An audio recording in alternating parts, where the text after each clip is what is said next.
Warning, the following communications are not authorized. Please disable your signals and report to your local re-education center immediately. Failure to comply will result in immediate reprimand and capital punishment. Hello, Eric. Can you hear me? I can hear you. Can you hear me? Thank God. Technical difficulties be damned. We're here live, everybody. Welcome to Unauthorized Opinion. What episode are we on here? I don't even know. 30-something. 35? 35 years strong. We do one per year. How's your weekend going, good sir? Amazing. I'm actually really enjoying the Sundays. I mean, Thursdays were cool. Don't get me wrong. But I don't know. I kind of like the Sunday afternoon. It's kind of, we could take on Chuck Todd or one of these Sunday show type of special people, Yeah, usually the weekend people aren't the high priority on the news stations, but we're a high priority on our news station. Well, I think Sunday, you can recap the whole week and look forward to a nice, fun Monday. So I like it. Right, we compete with The Simpsons on this show. The 9 p.m. special for The Simpsons, I think, is what we're going for. So the first thing on the docket, Eric Butler of TatumReport.com. Why don't I share the screen? It's Transgender Fighter Fiasco version 2.0. I know we all had, well, maybe you haven't heard of it, but before, a few years ago, one named Fallon Fox, who was a woman after becoming a man, I guess. Was a man for 30-something years and became a woman. And actually fractured the skull of a woman in one of the fights. So that was a huge fiasco. Never accepted in the UFC, nothing like that. But we have not only a transgender. Oh, that's Donald Trump. Not only do we have a transgender athlete fighting women again, but we have an Antifa supporting one. Oh, this is glitching out. Hold on a second. Yeah, and tell us a bit about this. It's an Antifa supporting MMA fighter. How does that work? Yeah. Well, apparently, I mean, it totally makes sense, right? Because from the and this is just in the past couple of months. We don't even have to go into the whole history of the unhinged left-wing transgenders, but more recently they went to bat hardcore at the Wii Spa in Los Angeles, and now we have this person who is promoting an Antifa influencer as they, them, shim. You're being very careful. I'm being very careful because I don't want to. I mean, this is not my YouTube channel, right? I don't want to get you booted off YouTube for me being selfish and speaking actual real truth. I mean, heaven forbid. But let's just look at this photo for a second. And oh God. Oh, luckily there's a zoom. This is the woman. This is the woman fighting. Luckily, this poor girl's face is obscured by this. Probably chosen on purpose by the New York Post. But come on, bruh. And transgenocide, the shirt says, Eric. Correct. You want to comment on that? This is the face of women's MMA here. I mean, does this not immediately bring back memories of the South Park episode that I think is years old now? Yeah, that's exactly what my friend Neil said. We were talking about this, and he said it's just like the South Park episode with Macho Man Randy Savage. Let's read it a bit. Alana McLaughlin, the second openly transgender woman to compete in MMA in the U.S., won her debut Friday night. Even New York Post does this via submission at the Combat Global Prelims in Miami, Florida. So that's not a well-known league at all. Not even in the let's call it the AAA league. It's not even in the majors. Obviously, that's the UFC. It's not even in any of the top lesser leagues. 38-year-old, of course. So I want to know when they transitioned. I'd like to. Began her 38 years old. I'm sorry. So 10 years ago, began the gender transition in 2010. So 11 years ago, probably finished it around 28 years old, let's say. 27, 28. So full 27, 28 years almost of being a man. Chooses to become a woman. That's fine if you want to do that. And now they say, I want to pick up the mantle that Fallon put down. Fallon Fox being the one we were talking to you about, who fractured a woman's skull in a fight, which is very rare. I've only ever seen that in men's MMA once, and it was from a flying knee to a really bad fighter, and this is the only other time I've ever heard of it. I'm sure it's happened before, but isn't it fun that one of the other only times is a transgender woman? You're fuming over there, I see. Well, just the idea of breaking somebody's skull is very gruesome to me. You know, like I can't look. I didn't even watch the crate videos because I don't do the broken bones and the you know the shin bone popping out and the stitches and the blood. I don't do that stuff. So the thought of cracking somebody's skull, male, female, or one of the other genders, doesn't matter, right? Like the idea of cracking somebody's skull is absolutely gruesome, and that did not happen in this situation. But this is only news, like you mentioned, because this person is transgender, right? This is not a league that I've ever heard of. It's not the UFC. It's not, I mean, this is what equivalent to like some sort of backyard wrestling. I'm not sure I've heard of that one. Let me recheck. It was Combat Something League. Began the training a year ago. So that even goes to show you that this person, Alana McLaughlin, 38 years old, began training a year ago. And I guess you can be good when you can get these wins when you're in a crappier league. Combate Global Prelims, which I've never heard of, in Miami, Florida. But just a year into your training at 38 years old, you're choking somebody out. It's possible, but it's a professional league, so it's not amateur. So I don't know. It's hard to gauge the talent level in a league that I haven't heard of because I'm pretty well versed in mixed martial arts, but I've never heard of this league, so the talent level probably isn't that good. Maybe but this is 38 good years news. old. This leaves the door wide open for me. I still got a handful of years. I can get on the LPGA tour. I can get in the WNBA. I mean, this.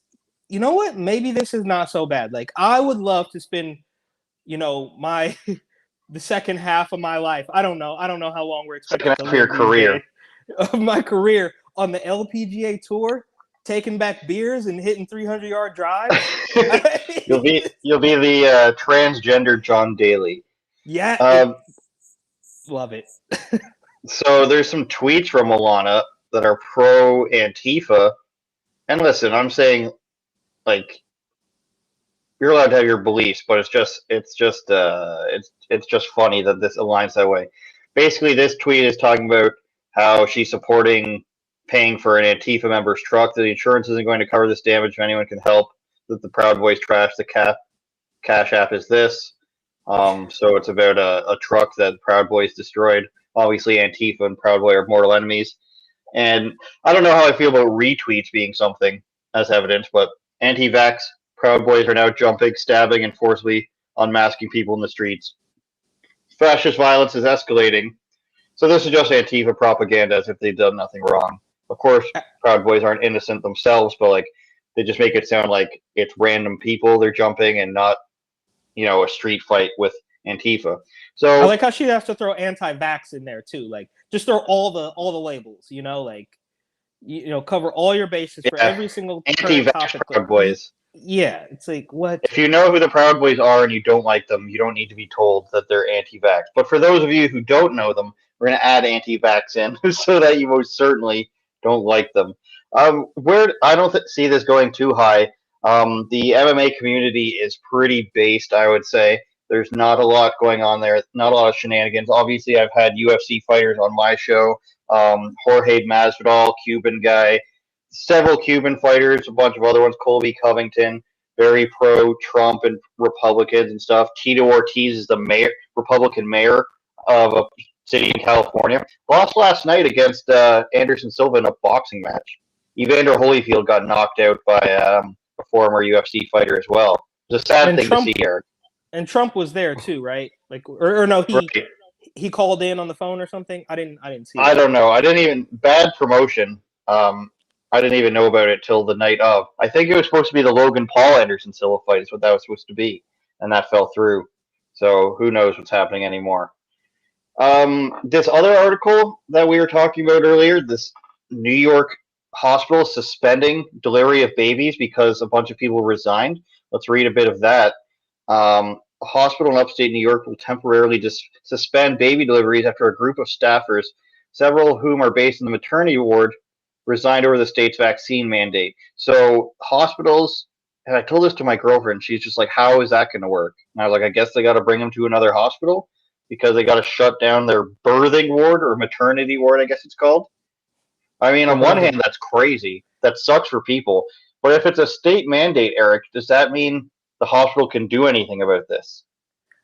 I really don't know. I mean, and if you talked or if you read what the CEO has to say about it, they're just still so oblivious to the issue. He's like, well, we're gonna shuffle some things around, and hopefully we don't have to close indefinite or permanently. And anybody who quit is gonna be welcome back if they change their mind. It's like, how are you guys so oblivious to this issue? Like, these are your people.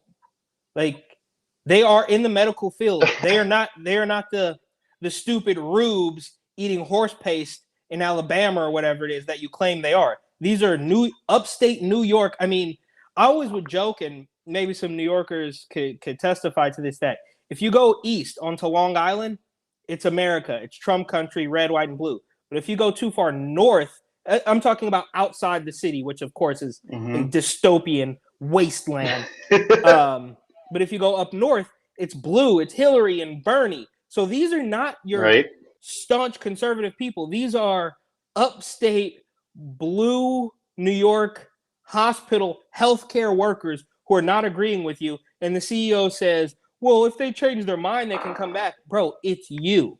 It's you guys. How are they not understanding this? 30 hospital workers quit total, including 7 from the maternity ward. Following their decision, the ward will lack sufficient staffing to conduct operations and will pause delivering babies after September 24th. He would consult the New York department. This is the CEO of the hospital. He said he would consult the New York Department of Health to prevent the ward from permanently shutting its doors, and would aim to replace the absent staff with vaccinated workers who meet the requirement. So, how many? Like, I know in Canada they say that they've been saying the hospitals are full. They're not full, but everybody's overworked. Our frontline heroes, clap for them, slam your pots and pans.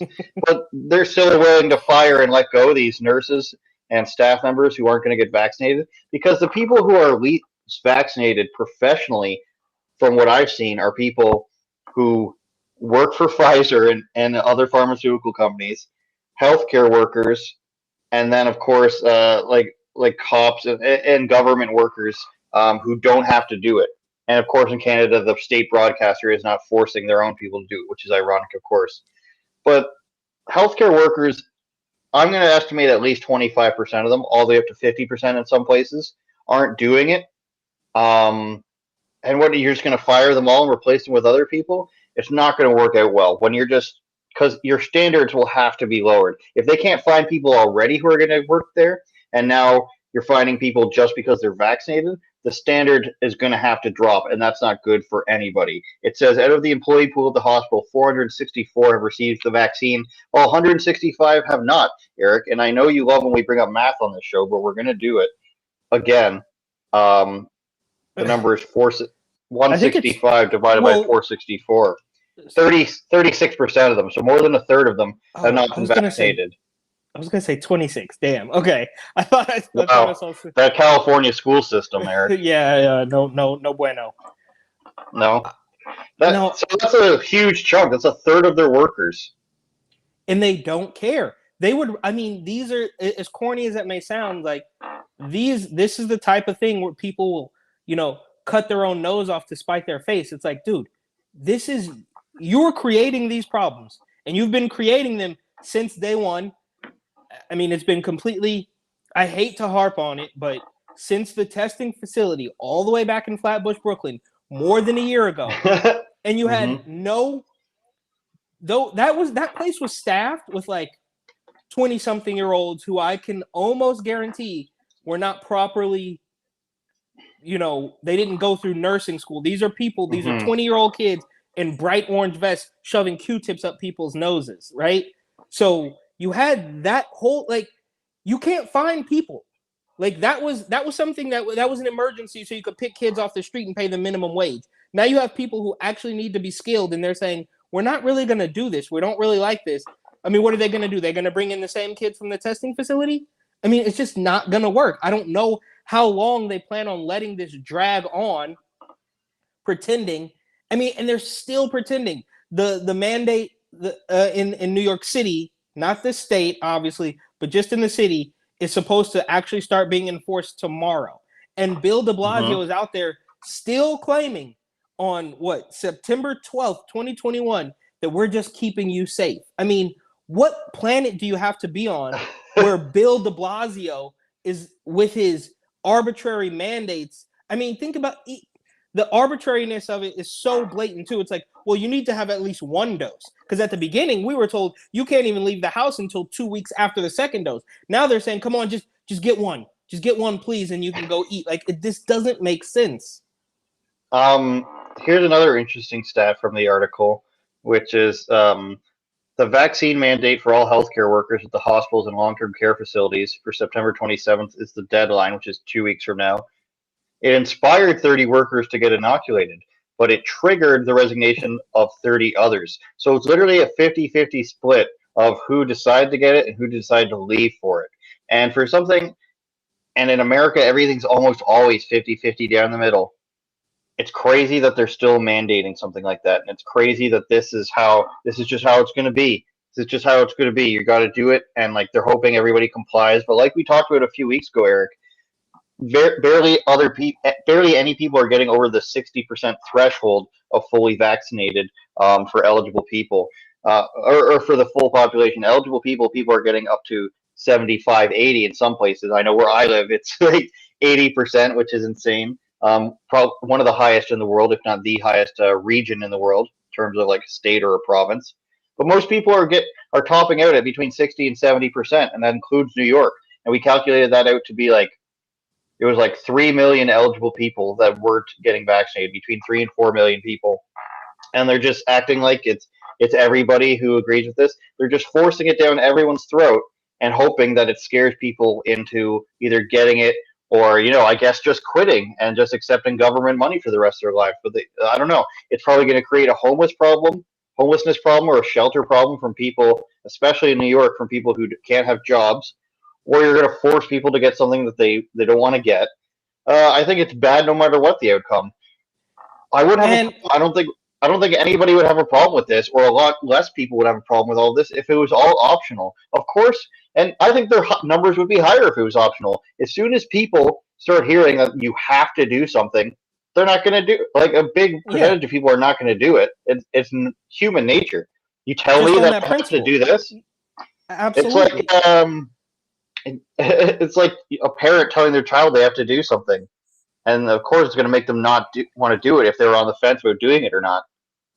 Absolutely. And I don't understand. I mean, can you just continue on business as usual if 50% of your workforce quits? And B, they shouldn't quit. They should stand their ground and make them fire them and make them take actual, actionable steps to get rid of them. Just kind of sit there and keep doing your job. And sort of, honestly, and maybe this is a bad idea, I'm going to throw my hands up and say I'm not giving you any advice, but just keep going to work, George Costanza style. Just pretend you don't know about it. You know what I mean? Like, you know what I mean? And make them force their hand, right? I think there was another post that was kind of going viral. I saw a couple people post it, a screenshot of a Reddit post that says it's a big game of chicken going on. Like, the executives know. The executives know. They're like, it's getting, like, are we going to really force these people to do this? And it's like, I mean, unfortunately, or for better or for worse, I think there is. I mean, right? Every business has more employees than they do CEOs, right? So if half of the employees don't want to do it, then you're really, because Bill de Blasio or because Andrew Cuomo or his Thimbot predecessor tells you that you have to do this, like, and Joe Biden, the man who could barely put together a sentence, he says you have to do this, so you're just going to do it. I don't think it's going to work. And we've been, even us, people who are paying attention, have sort of been I'll speak for myself. I can't speak for you, obviously, but they sort of manipulated us into to still kind of thinking that we're in the minority. But when you really, I mean, if I went to New York, if I went back to Brooklyn, then yeah, I would be in the minority. But literally every place between Brooklyn and California are not playing these stupid games. Even in Illinois, right? Like even in Colorado, they're not going this far. Like I don't know why they think that. And then Joe Biden, of course, sorry, I'm getting off track here, has the nerve to say that these governors who aren't mandating masks and vaccines, they're the bullies. It's like the projection is so obvious to anybody who's paid even a tiny bit of attention that I mean, everything's backwards, bro. I don't know how many times we're gonna say it. It just keeps getting worse and worse. And especially black people, I know in the U.S. and Canada, black people are the least likely to get it, Asians being the most likely to get it. I want to bring up some stats so I'm not completely in the dark on this. We can bring this up now that I'm looking at it. So as of September 8th, which is just a few days ago, based on race ethnicity, available for 59% of people who've received at least one vaccine dose. So black is this dark blue, I think. So that would mean yeah, so white is the most, obviously, makes up the majority. 60% of white people in the total population have gotten it. Just 12% of black people. Wow. Am I reading this right? People who initiated vaccination in the last 14 days, people who received at least one dose. Race, ethnicity of people receiving the COVID vaccine in the U.S. based on race, ethnicity data available for 59% of people. So 60% of the people who have been vaccinated, let's see, 60, 12, 17, that'd be 70, 80, 93. Yeah, so out of the people who've been vaccinated, it's 61% white people, 12%. I think that just means out of the total, though. So I don't think that's vaccination. Maybe we'll get this down here. Let's see. Black people, percentage of cases, percent of vaccinations. See, this isn't, I don't think this is what we're looking for. I think this is just total amount of people who've gotten it. Total population by race. Is this is this for the state? Is this for the country? I don't even know. I'm trying to find by the country, but percent of total population has received at least one COVID vaccine dose. I think this is the one we're looking for. Yeah, this is the one we're looking for. So it's by race. Between March and September. When did it come out? It came out in like December or January? I think it came out December, just before Trump. But in March, April, May, June, July, August, September. This is almost 7 months, though. So that's a pretty big amount of time. Total, it's about 10 months, I think. But 7 months is a pretty big time, especially 4 months after it came out. So Asians are the most likely at 68%, and they've almost always been the most likely. White people is just over half and growing, of course.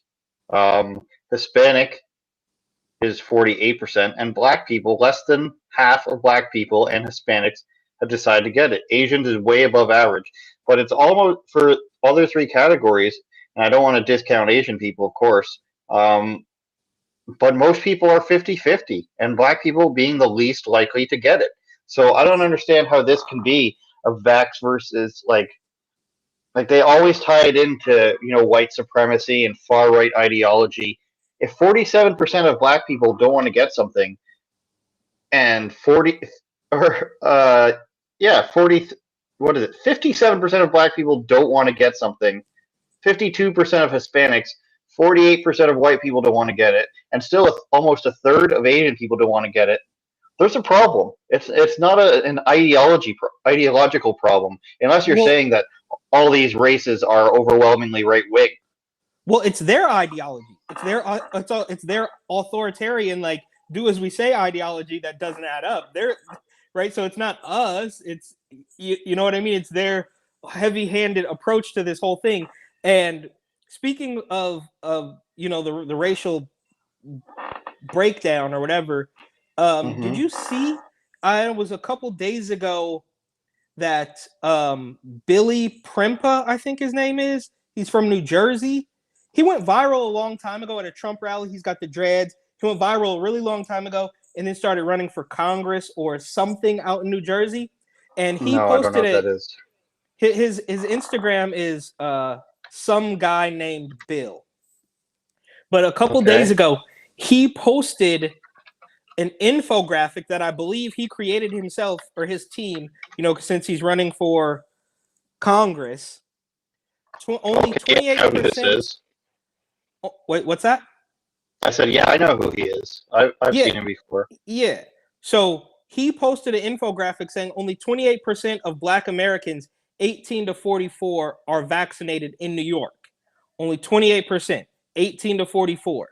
That means next month, when the vaccine passport goes into law, 72% of Black Americans in New York will be denied service.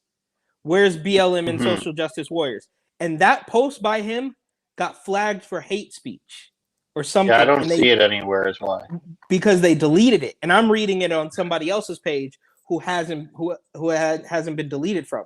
So think about that. That's the point I'm trying to make is it's their ideology that has the issue. It's not ours. It's not the common sense folks. Instagram won't let me appeal it. What I posted was statistical fact. It was nothing to do with hate speech. It was an infographic of this exact tweet. Only 28% of Black Americans 18 to 24 years old, 18 to 44 years old, are vaccinated in New York. That means next month, 72% of Black Americans will be denied service. That is a lot of people. So, again, Eric, as you would say, we can put on our tinfoil hat and say, maybe this is what they want. I tend to think that about when they want to take like Aunt Jemima off and Goya Beans off and Uncle Ben off the packaging. I'm willing to, since so many other conspiracies come through, I'm willing to at least entertain the conspiracy that this is on purpose. Maybe we take the people off of their own packaging, then all of a sudden we have no Black people on packaging, and we don't have Black people represented in that way. If 70% plus of Black New Yorkers aren't going to get vaccinated, then all of a sudden we got a whole whack ton. I try not to swear. A whole ton of Black people not coming into our business, not coming into businesses, and maybe that's what the higher ups of the Democratic Party, whoever's calling the shots there, maybe that's what they want. Maybe this is the point of this. I don't know. Obviously, it's hard to believe at this point that it's all about the safety with the wild inconsistencies with everything we've been going through for 19 months now, I think. Yeah. So everything's been coming true almost, and I'm willing to bet that at somewhere somebody's glad about this, especially when you look at the statistics. I mean, in Black and Hispanic people, these are the same people who suffer from things like illegal immigration at the border and wage decreasing wages from illegal immigration. These are the people who they want to encourage to call everything racist and take their faces off of products of proud entrepreneurs and personalities.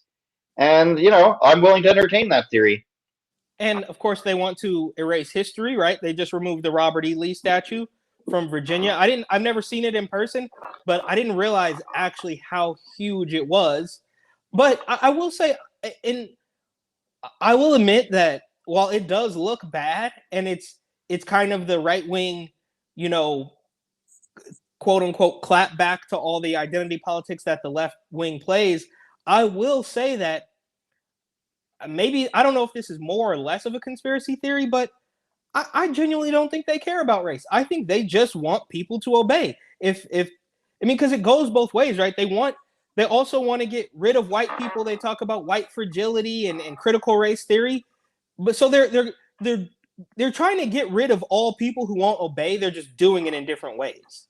So the end goal remains the same. It's like obey. So if you're white and you don't obey, they call you a racist. If you're Black and you don't obey, then they'll call you an Uncle Tom or whatever. So it's the end goal is the same. It's just that they have to take a little bit different routes to different people. So, I mean, do they and to take it even one step further? I mean, trotting out Juvenile and Run DMC and all this stuff to target Black people. Does that mean that they want to help the Black people, or does that mean that they're trying to poison? I mean, if this could really go either way, right? I truly don't know. I'm not going to sit here and say everybody who the vaccine is killer and it's. I don't even know what we can say now, but I'm not saying that it's this evil, diabolical thing. Now, I would entertain that, but I'm not saying it for sure. I'm just saying I don't want it. I don't need it. Like, it's very simple. It's like people want to put so many like deeper things. Like Joe Biden said the other day, what more do you need? What more do you have to see? It's like, dude, I don't want it. Like, I'm not asking you for anything else. I just don't. It's not necessary for me. Like, can you imagine? Like, in their heads, in their minds, in this establishment elite, they cannot fathom the idea that somebody just simply has a different opinion. It's really that simple. Freedom of choice, you know. That's what Arnold says now, and that's what Biden says. It's not about freedom, personal freedom. It's about something else. When you start saying your choice is not about your choice, you're sounding pretty insane. And he did, just for the record. Yeah, go ahead. He did follow it up by saying, I mean, it's a textbook communism. It's not about your personal freedom. It's about the greater good for those around you. Like he said that. Yeah, the collective. It's like, well, no, dude, I'm not looking out for everybody. I'm looking out for this guy. But so last week, Canada had its crappy debates. For some reason, there was 2 French ones and 1 English one. Myself and others from Rebel News called in. What happened was they tried to keep us out of the debates. I'll have a video coming soon. I recorded it already about the reasons why they tried to keep me specifically from asking questions at the debates. You, out of all the Rebel News people, you specifically. No, I'm saying that they sent emails to all of us, giving us all reasons individually why each of us is not allowed to be there. Wow. So they go through. They must have had a team of people because this was only a couple weeks. We applied, maybe upwards of 4 weeks, minimum like a week and a half. I can't recall when we exactly sent in the requests or the registration, and I don't want to say something false and have people say, "Look, he's lying." But regardless, I can only speak for the reasons they gave me because I didn't get to see other people's documents. But they go through my copy, a few of my videos, and the videos they chose as examples as to why I'm too biased to ask a question are just hilarious. They chose videos of like where a guy got lied to by the government and I was asking him. They chose videos where I go with a guy to give money to a small business that's struggling, a children's play place. And then they chose a video that's me talking about how there's no such thing as no mask exceptions, which is me literally reading the bylaws in our province. So it was hilarious things that they tried to use. And they said that I'm too biased to ask a question to the conservative leader, which of course they want to be like, oh, we're not biased. We're saying that he can't be fair to the conservative guy. It's this completely shallow argument that they paid like $1 million in lawyers to come up with this stuff. So that's really hilarious. Long story short, we sued them or we took them to court over it. I don't know what the exact terms again. I'm not a lawyer, but we won. We were allowed to have 11 people call in and another person, or 11 people total. One person was allowed in person due to their COVID restrictions. And then 11 people calling in. I think myself and one other person were the only ones who were not allowed to call in.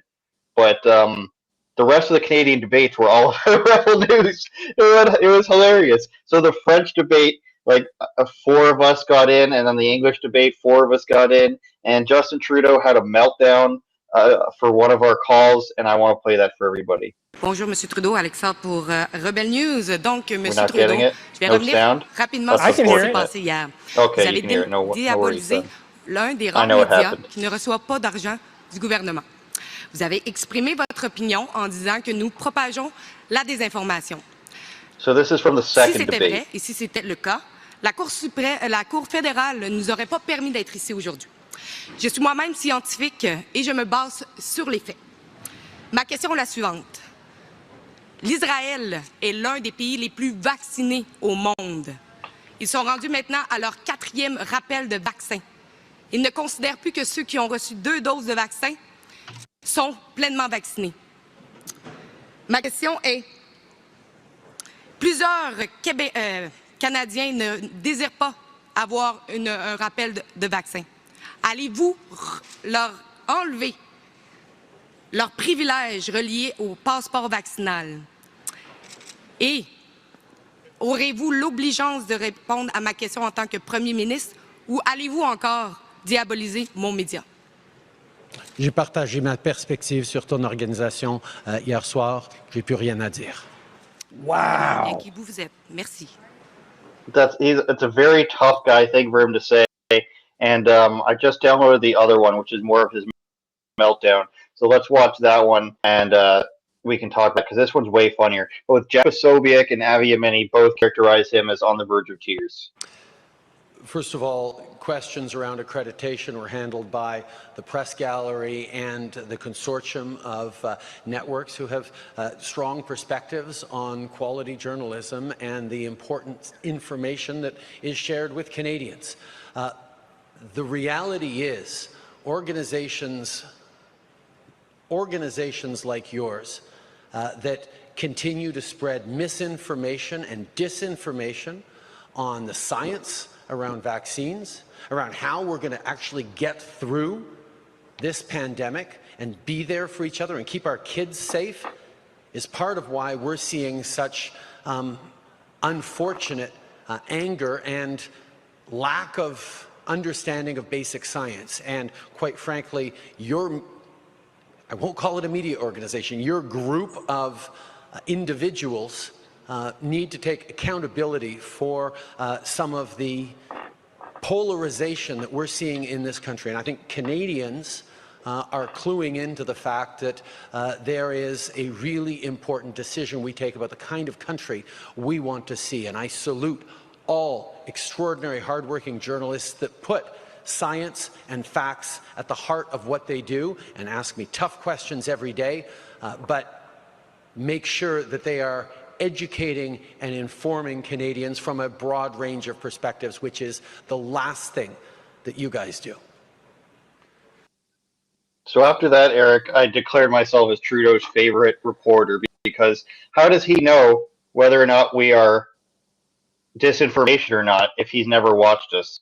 How does the Prime Minister have this much time to watch us? They all want to go off of this basis of what they think they have from like 2017.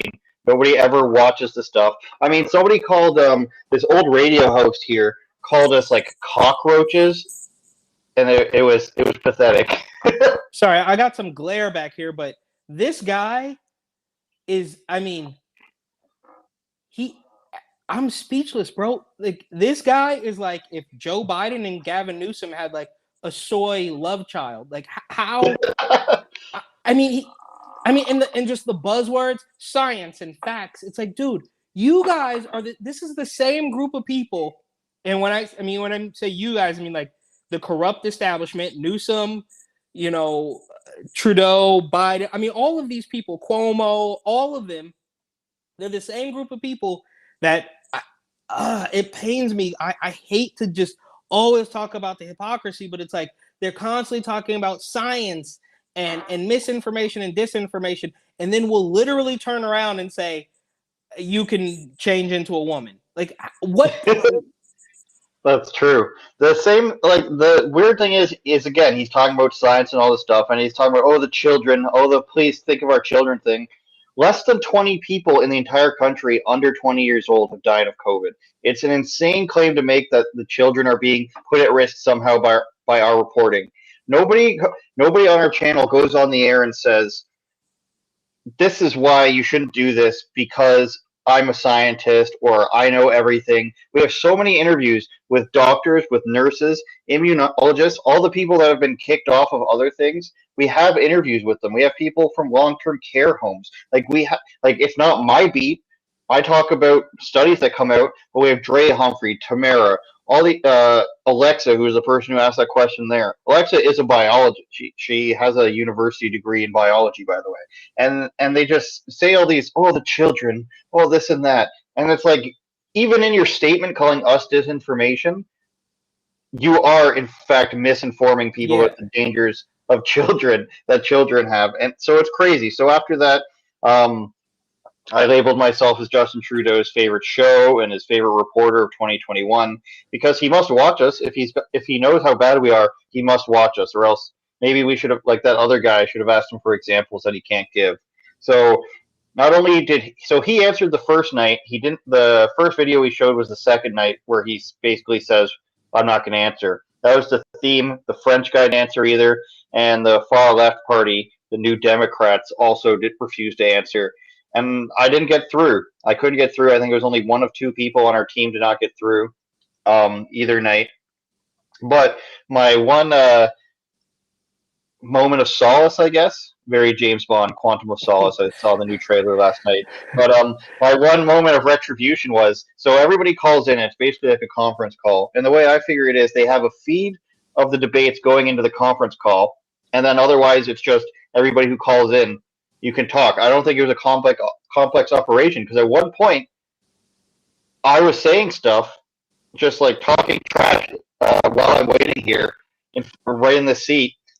And then my colleagues start saying, "Did you hear the guy saying, ha ha ha, the phone lines are terrible, I guess nobody's going to get in"? And I'm like, that was me. So for some amount of time, all the journalists from across Canada calling into the debate had to listen to like a good 30 seconds to a minute of Andrew Says trash on the debate. And it made me so happy. So the rest of the night, I kept trying to, see if I could hear myself again. And I'm pretty sure I could if I spoke loud enough, because I was getting feedback in my headphones, which were connected to my phone at the time, of my own voice. So that sounds to me like they just turned down everyone's volume when they weren't supposed to be talking. And it's just an open conference call where anybody can talk, but they just turn down everybody's volume, turn up the feed of the debate. So if I talk loud enough, people can hear me. And I think there's 3 or 4 times where parts of my sentences were coming through. So I'm so happy to have provided the crappy journalists from the mainstream media in Canada with real entertainment and what a real reporter or host sounds like. So it was a good time. I think it was 2 different worlds people were living in. On one side, yeah, Trudeau really got them. On the other side, I think you might be too close to the mic. Too close to the mic? I don't know. You're getting a little staticky. Okay. Well, what I was saying was people took it 2 different ways, of Justin Trudeau owning us or it being stupid that he couldn't answer any questions. And that's the way I would see it. I would think even if I wasn't a fan, just like when Trump hates on CNN, even of course you can't compare us to CNN because it's just garbage. He still answers the questions. He still calls upon Jim Acosta every time. He still calls upon that angry woman. I forget her name, the brunette lady from CNN, who was always up his ass. He still answered the questions. He didn't like them. They didn't like him. But I can't imagine if Trump just said, "No, I'm not answering these questions," or if Biden doesn't even do that to Fox or OAN when they're in the room. He might say, "Why do they? You don't." Mm-hmm. Well, why do they? What is going on with these people where they truly believe that? I mean, yeah, Joe Biden answers questions sometimes, but typically he scurries away. Trudeau says right into the mic, "I'm not going to answer questions directly from you." What world do they think that they live in where they just don't have to? That is the peak. That is the peak, the climax of a corrupt elite. It's like, well, I don't have to talk to you because you're. Oh, we lost Eric. The thing is, Justin Trudeau actually got challenged by a Toronto Star reporter of all people the other day, and it was a woman, and she said, "You say you don't want to be divisive. Clearly, when you say those people, or you say that they're hurting people, you're being divisive." She says that this election, you claim this election isn't about you, and it clearly is, because he called an election before an election was supposed to happen, and clearly it's about him. He can't actually answer these questions because he was sitting across from this woman at a table, and there was nowhere for him to run and hide. He couldn't just call her, a right-wing loser, because there's Eric again. He couldn't just call her names. Eric, I'm talking about how Justin Trudeau couldn't run away from a reporter from the Toronto Star because he was sitting across from a desk with her, and she said, "You claim it's not all about you, but it is. You called this election. You claim you're not dividing people, but you otherized people, called them those people, and said they're putting people at risk." And he couldn't answer the question. He looked so dumb and just getting, destroyed by this woman because, not emphasis that she's a woman, destroyed by this reporter that's right in front of him because he can't run away. He can't call her far right because she's from a far left, not a far left, a very left leaning newspaper. He can't use these outs. So he had to just sit there and dance around the question, which had obvious answers that he can't admit because it blows up his spot. And then that's the problem. He thinks he can get away with not answering anything. And when finally he gets questions from Rebel News, he's got to come up with some reason not to speak with them. And luckily, he had two other politicians on his side. But when he's getting asked questions from the Toronto Star, he's just got to make up an answer. It can't possibly be about him. It's not like he wanted to cement his reign and get more votes, because why else would you call an election early? Because you're confident that you're going to win. There's no other way around it in this sense. And I just don't understand, why do these? I mean, and he's not that old. He's not Pelosi, Biden, Trump old. But why do these people they for some reason think that we don't have the internet? Like we can't see, we can't see what you've been saying. We can't see. I mean, even back to his little blackface stuff. It's like, dude, we can see you. Now you're pretending that history doesn't exist. But it makes sense. That's what at least they want to do here. They want to just completely erase history. They tear down Robert E. Lee, tear down statues all across the country, and then put up a 10-foot tall statue of George Floyd. Like, the Taliban took down the George Floyd mural, you guys. Wait, say again? The Taliban took down their George Floyd mural. Those bastards. Those racists. Yeah, racist. Justin Trudeau, when I shared this video, I said, this girl is just smarter than him. That's all there is to it. He's not above average. He's not super clever. He's definitely not fiscally smart. He's just a guy. He's just a guy who maybe was a good teacher when he taught at this private school. He was a drama teacher. He's just good at talking to people. He's good at being nice to people. But he's just not a guy that I want running my company. He's not a guy I want, doing my accounting. He's not a guy I want fixing my computer. He's not a guy I want doing anything unless it's go here and make friends with people and do good PR or something, bullshit, schmooze with people. That's the only thing I would hire him for if he was a normal person. But his abilities and his IQ are just not above average. Yesterday, I heard Eric was 9/11, if I'm not mistaken. I've heard that there's an importance there. Biden getting booed by a few people. Of course, what was this crazy thing George Bush said? Did he compare domestic extremists to 9/11? Kind of. He said something along the lines of, we have to remember that, threats come from overseas as well as domestic threats or something. And a lot of people will say, well, he's talking about BLM and Antifa, of course. And I'm like, I guess. I mean, that's a real glass half full view of it, but I think more likely he's playing the game, right? I mean, he's the one that basically started the war in Afghanistan. He's the one that may or may not have, you know what I mean? He basically, after 20 years, we're seeing a similar power grab as we saw. Now, I was young. I didn't really understand what was going on during 9/11. To be honest, when you're just a kid, you don't really know what's going on. But exactly 20 years later, it sounds like a similar fashion power grab, right? Before then, it was unheard of that you would have to take your shoes off at the airport and they would basically give you a colonoscopy, to get on an airplane. And now we're seeing a very similar thing with, well, you can't even go outside and breathe air without a mask. Like, we're going to tell you that you can't get a job unless you get the shot. Like, it's a very similar power grab.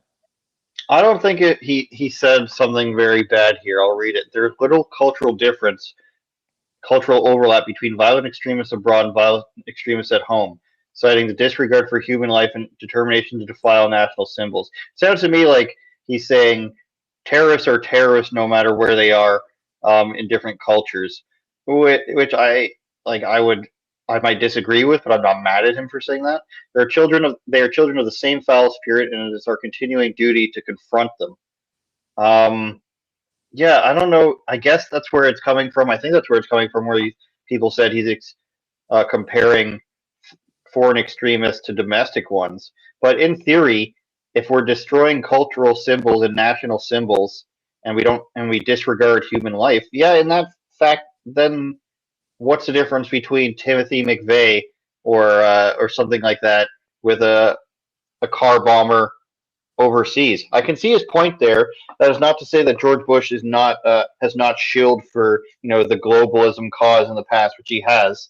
But he's also come and clapped back at people. Like if you remember in like 2016, I forget who he was talking to, and he said, "When I was around, you guys were more important in news, and now you're not as important because there's so many news stations." When they were trying to get him to shit talk Trump. But George Bush is 75, which is older than I thought. But I guess it's been a long time since his first pitch. He's still younger than Joe Biden. Yeah. Are you sure? 75? I thought Biden was like 73. How old is Biden? Fucking DuckDuckGo, man. Language. Whatever, dude. DuckDuckGo. DuckDuckSlow. Where is he? 78. You're right. He's still younger. He was 20-something years younger than Biden. Yeah. When he was president. Look, I don't know. I didn't watch his speech. I read a couple articles, and I feel like depending on where you read it at, they're gonna highlight certain parts of the speech.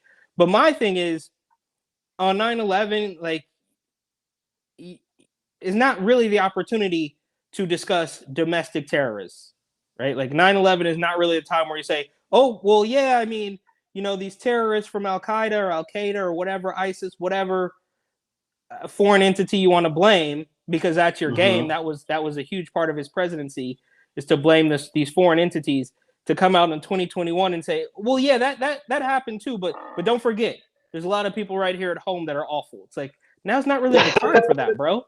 It just isn't. And to me, we can go back to the tinfoil hat. It's like, dude, you may or may not have had something to do with that incident. So right now, of course, you're gonna say you're gonna deflect everything that you may have had to do with that, all of the wrong decisions that you made, all of the wrong decisions that Biden made 20 years later. Of course, you're gonna deflect it and say, look, it's the people who January 6th, remember that? It's like, dude, what are you guys talking about, bro? You guys are all absolutely awful. And him fresh off that little commercial with Obama and their little vaccine push. It's like, give it a rest, guys. Like, the thing is, we can see you. They think we can't see. They like, bro, we're not all quite as dumb as you think. We literally right now, back in 2001, when everybody didn't have the Google machines in their pocket, there might have been a little bit more leeway. But now we can we can pull up the footage of you at a school in Florida pretending that you didn't know what just happened. Like, you know what I mean? Like, we can see you, bro. Stop lying to us. But they never will. They're never going to stop lying.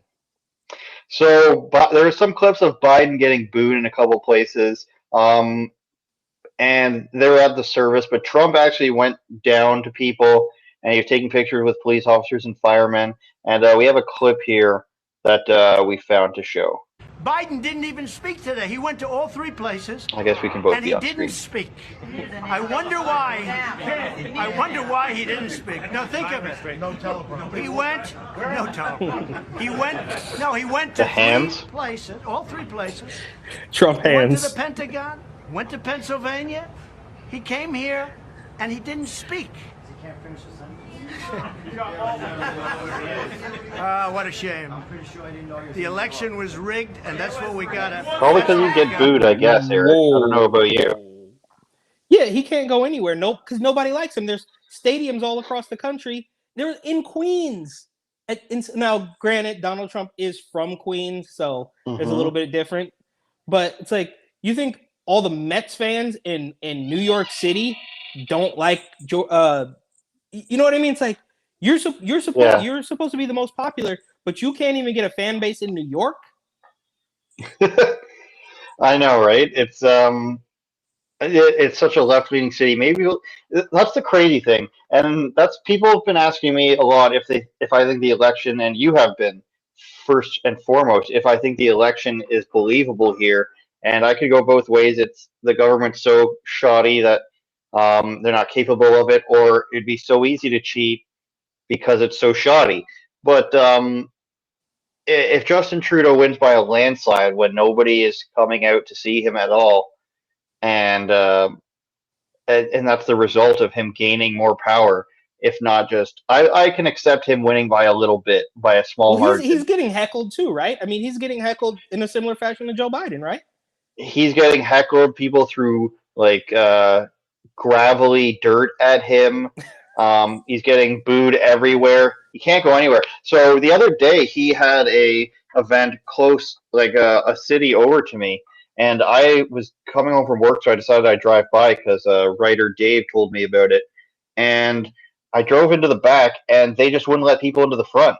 He was in some sort of African restaurant, and I went to go drive from the back to the front because I saw that there's a side street, and they just stop you and they say you can't use this road. We're saving it for emergency services. Now I could have been like, let me see your badge, etc., to see if he's actually a cop and not just a staffer.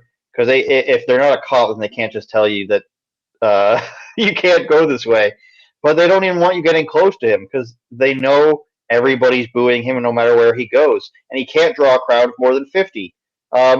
None of the leaders can, except for the fringiest of leaders, Maxime Bernier. And by fringe, I just mean they didn't accept him at the debates. Who knows how many votes he'll get or if he'll get any seats, but these guys can't draw a crowd just like Joe Biden couldn't draw a crowd. And so if Justin Trudeau gets a landmark and landslide decision victory where he gets all the power he's ever wanted, then I'm going to be very suspicious of that. If things are close, maybe that's the way they trick everybody. I don't know. But they can't draw a crowd. Justin Trudeau can't draw a crowd. The Conservative candidate can't draw a crowd of more than a couple hundred. The only person drawing a crowd is Maxime Bernier, and he can draw thousands. And just population size, it's Trump-like. I mean, whereas Trump can draw 10, 15, 20,000 wherever he goes, Maxime Bernier can draw 2 to 5,000 wherever he goes.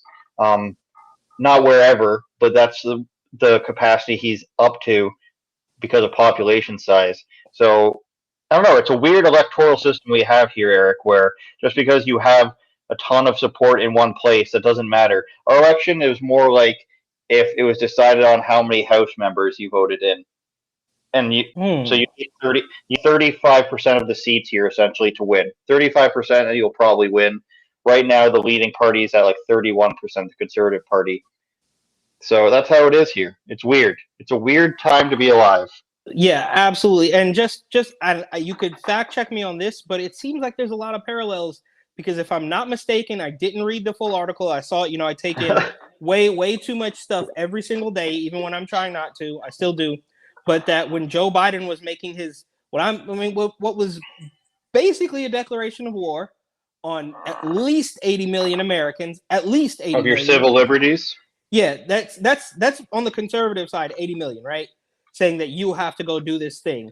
That they put the fence up back around the Capitol because they know that they are inciting people. They're making people angry, and they just don't care. So it's just kind of funny how these guys. It's clear that they're not of the people. That's why they don't want people to get close to them. You can't drive your car. I mean, you know what I mean? You can't drive your car on the same block as him because they are that scared that anybody is so angry with him. And I get it. It's politics. It's been that way since, JFK.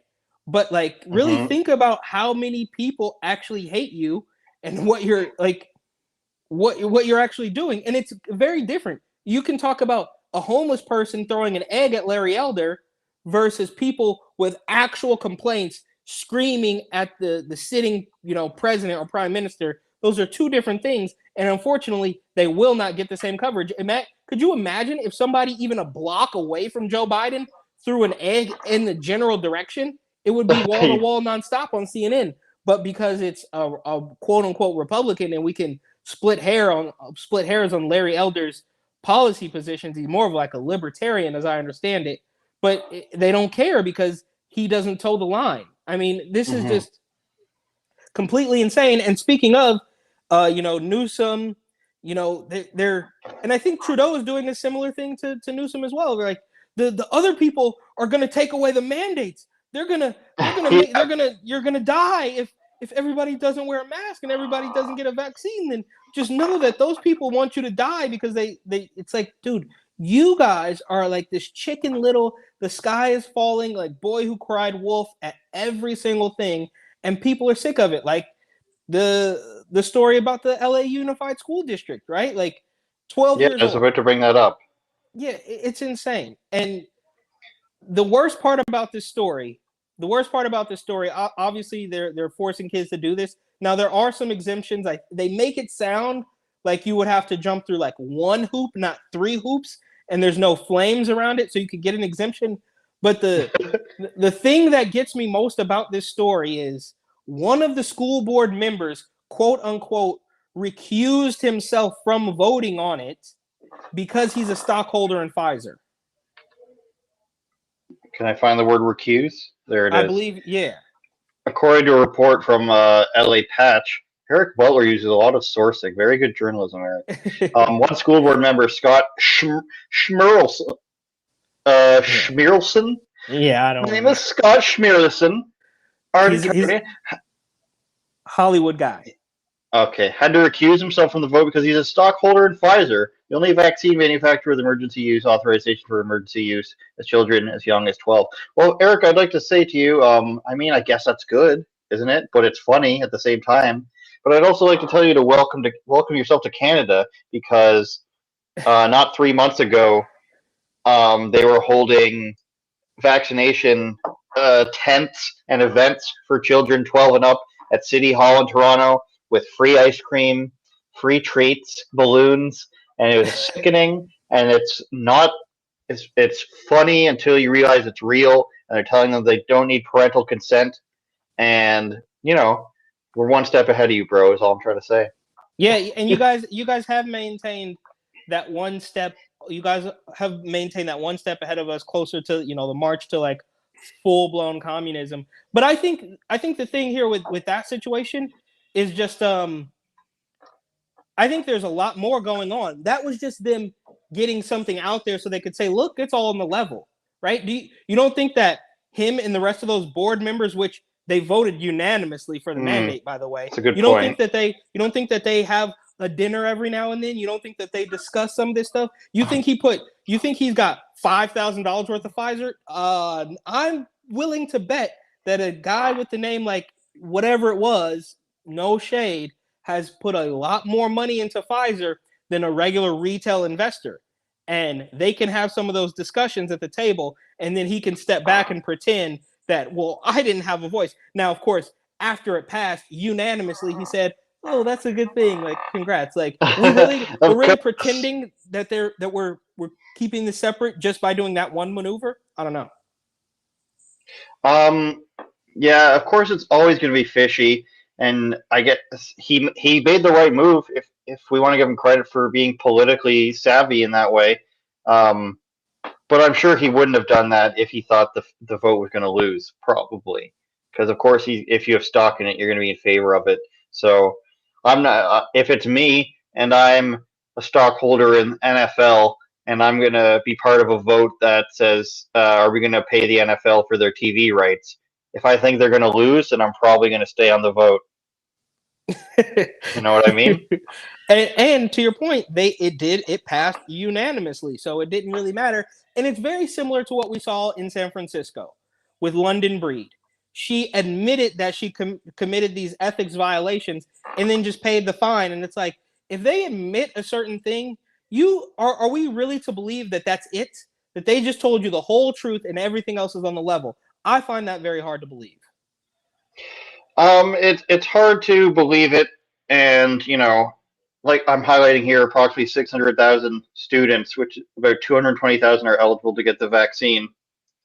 That's a lot of kids, Eric, and that's what scares me the most is that you're forcing this many kids, and it's not just a forcing; it's an indoctrination into that this is normal. And they're going to grow up thinking, maybe, hopefully they won't, but they're going to grow up thinking probably that forcing children to get vaccinations is a normal thing. It's not the same as like a polio vaccination or a rabies shot when you get bit by a wild raccoon out in your dumpster that you for some reason have. I don't know why I'm looking so suspicious when I talk about this. Do you have dumpsters, Eric, with raccoons in them? We used to have those in San Francisco everywhere. I used to have an apartment where in the parking lot the raccoons would be all over the cars every night. Every time I go to my car, there's raccoon paw prints. Lucky they did scratch it. They're friendly guys, but don't go near them. They'll hiss. Yeah, the raccoons in San Francisco, they would be sitting on like a dumpster, and they would be looking at me walking by like I wanted the trash. I'm like, dude, you can have the trash. Like, it's all you, buddy. Like, we do not need to fight over this, you know? So I don't know, man. It's disgusting. And last thing to your point about the indoctrination is that's exactly what happens in California. I was born and raised in California. I thought it was normal until probably, bro, I thought it was normal probably until about college that people slept all over the streets and there was needles everywhere. Like, because you just think that that's what they tell you. They're like, well, you can't, you don't want to. You can do. But you think that that's all normal. I thought as a kid, that you could go to any other city in the country and it would look just like that. Now, it probably does look more like that now than it did, when I was in high school, however many years ago, just because, corrupt politicians have begun to take over more and more. But you could drive an hour out of San Francisco and be in a beautiful little suburb that looks nothing like it. But they tell you in the city that, like, don't question it. Like, don't stigmatize the homeless. That's a bad thing. Like, if you question this guy literally sleeping on the street outside of the BART station with a needle hanging out of his arm, if you even question that, then you're the bad person. And they teach you that from a young age. So this is just another step in that direction. Wow, Eric, it's all like normal. You need to watch some Ben Shapiro videos about tightening up your bootstraps and escalating through tax brackets and everything. Everything he gives. Perfect advice. We can show a video for my show before we leave, but Eric Butler's book, New York City 2020, I'll full screen it for the full advertising effect. Gotham Unglued is still available. I'm hoping to find a follow-up from San Francisco. Maybe you should take that trip when it's cold wherever you're living and do the same thing for San Francisco. I'd love that. Available on Amazon and Barnes & Noble, which is a place we don't have here, so count your lucky stars. Amazon, go through his Instagram, report, and Opine to find that. My latest episode with Elijah Schaffer and Sydney Watson, where I had to censor I didn't have to censor a whole bunch of stuff. There's 2 parts we had to censor because, I don't know, calling Justin Trudeau's face labia we had to censor. And I think right off the top, Elijah says stuff like EP sitting down and other stuff that we had to censor. But that's the only stuff. None of the actual content was taken out. I think we just bleeped it. So I want to show a clip of that, Eric, before we go, right when we go. So any last words from you? Nope, that's it. I'm actually very excited to see this clip because I was trying to decipher it on your Instagram and I couldn't. I was like, I don't know what she's saying. So good job with the censoring because I couldn't put it together. Well, that's the clip we're about to show. So here it is, everybody. Thanks for watching. For the thousands and thousands of people watching, more people watching every week. It's sweet. Announcement for those of you who stuck around that we're going to be on Spotify soon as we figure that out. And we have a new YouTube channel just for the podcast that we're going to be promoting. Hopefully it helps us get around some of the censorship, at least for a little bit with a new YouTube channel. So the episodes will continue to be here for a while, but eventually they will be on Twitter and I almost said the Report Opine YouTube. It could be, but the Unauthorized Opinion YouTube and audio on streaming services. So thanks again, Eric. Show the book. I'm wearing a Rebel News store shirt. If anybody's wondering, freedom isn't free. Promo code Andrew10. See you guys next week. Sydney, if Elijah Schaffer were president, what would his first executive order be? I was going to say that I think Elijah would set up some sort of like where you would put all of the people that, are country with their anti, American. Let's just call it. I would deport the bad people. Yeah, I mean, it would be a bin. It would be. We're deporting the bad people that are destroying our country. The enemies from within, foreign and domestic. I got that right though, didn't I? Told you. So I'll censor most of that and post it, and everybody in the audience can figure it out.